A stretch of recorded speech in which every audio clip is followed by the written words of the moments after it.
ಇನ್ನು ದರ್ಶನ್ ಕೇಸ್ ವಿಚಾರಕ್ಕೆ ಬರೋದಾದ್ರೆ ದರ್ಶನ್ಗೆ ತನ್ನ ತಪ್ಪಿನ ಅರಿವಾಗಿದೆ. ಜೊತೆ ಇದ್ದಂತ ಹುಡುಗರಿಂದಲೇ ನಾನು ಕೆಟ್ಟೆ ಅನ್ನೋ ಮಾತನ್ನ ಪೊಲೀಸರ ಬಳಿ ಹಂಚಿಕೊಂಡಿದ್ದಾರೆ ಅಂತ ಗೊತ್ತಾಗಿದೆ. ಕೊಲೆ ಆರೋಪಿ ದರ್ಶನ್ಗೆ ತನ್ನ ತಪ್ಪಿನ ಅರಿವಾಗಿದೆ, ಜೊತೆಗಿದ್ದವರಿಂದಲೇ ಕೆಟ್ಟೆ ಅನ್ನೋ ಮಾತು. ಸೊ ಪೊಲೀಸರ ವಿಚಾರಣೆ ಸಂದರ್ಭದಲ್ಲಿ ದರ್ಶನ್ ಈ ಮಾತನ್ನ ಹೇಳಿರುವಂತದ್ದು ಗೊತ್ತಾಗಿದೆ. ಸೊ ಪೊಲೀಸರ ವಿಚಾರಣೆ ಸಂದರ್ಭದಲ್ಲಿ ದರ್ಶನ್ ತನ್ನ ನೋವನ್ನ ಹೇಳ್ಕೊಂಡಿರೋದು, ನಾನು ಜೊತೆಯವರಿದ್ದ ಯಾರಿದ್ರು ಜೊತೆಯಲ್ಲಿ ಅವರಿಂದಲೇ ನಾನು ಕೆಟ್ಟಿದ್ದು ಅಂತ ಆ ಮಾತನ್ನ ಹೇಳಿದ್ದಾರೆ ಅಂತ.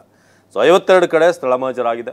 ಚಾರ್ಜ್ ಶೀಟ್ ಸಲ್ಲಿಸೋದಕ್ಕೆ ಈಗ ತನಿಖಾ ತಂಡ ಸಿದ್ಧತೆಯನ್ನ ಮಾಡ್ತಾ ಇದೆ. ಕೊನೆಯ ಹಂತದ ಒಂದಷ್ಟು FSL ರಿಪೋರ್ಟ್, ಈ ಹೈದರಾಬಾದ್ನಿಂದ ಬರುವಂಥ ರಿಪೋರ್ಟ್. ಇದರ ಜೊತೆಗೆ ಟೆನ್ಷನ್ ನಡುವೆ ಜೈಲಿನಲ್ಲಿ ದರ್ಶನ್ ವಾಲಿಬಾಲ್ ಆಡಿರುವಂಥದ್ದು ಕೂಡ ಆಗಿದೆ. ಟೆನ್ಷನ್ ಸ್ವಲ್ಪ ಹೊರಗೆ ಬರೋದಕ್ಕೆ ಕೈದಿಗಳ ಜೊತೆಗೆ ಹೊಂದಿಕೊಳ್ತಾ ಇರುವಂಥ ನಟ ದರ್ಶನ್. ಜೊತೆಗೆ ಪೊಲೀಸರ ಇಂಟ್ರಾಗೇಷನ್ ಸಂದರ್ಭದಲ್ಲಿ ಜೊತೆಗಿದ್ದವರೇ ನನ್ನನ್ನು ಕೆಡಿಸಿದ್ರು, ಅವರ ಸಹವಾಸ ಮಾಡಿ ನಾನು ಕೆಟ್ಟೆ ಅಂತ ನಟ ದರ್ಶನ್ ಹೇಳಿರುವಂಥದ್ದು ಕೂಡ ಆಗಿದೆ. ತಪ್ಪಿನ ಅರಿವಾಗಿದೆ ಅನ್ನೋದು ಗೊತ್ತಾಗಿದೆ. ಈಗ 52 ಕಡೆ ಸ್ಥಳ ಮಹಜರು, 150ಕ್ಕೂ ಹೆಚ್ಚು ಸ್ಟೇಟ್ಮೆಂಟ್ಗಳನ್ನು ಪಡೆಯಲಾಗಿದೆ.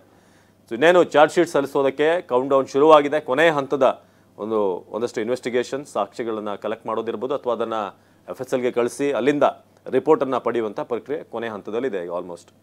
ಜೊತೆಗೆ ಇಲ್ಲಿ ಜೈಲಿನಲ್ಲಿ ಕೈದಿಗಳ ಜೊತೆಗೆ ಹೊಂದಿಕೊಳ್ತಿರುವಂಥ ನಟ ದರ್ಶನ್ ಸ್ವಲ್ಪ ಹೊತ್ತು ಕೋಣೆಯಿಂದ ಬಂದು ವಾಲಿಬಾಲ್ ಆಡಿರುವಂಥದ್ದು ಕೂಡ ಆಗಿದೆ ಅಂತ.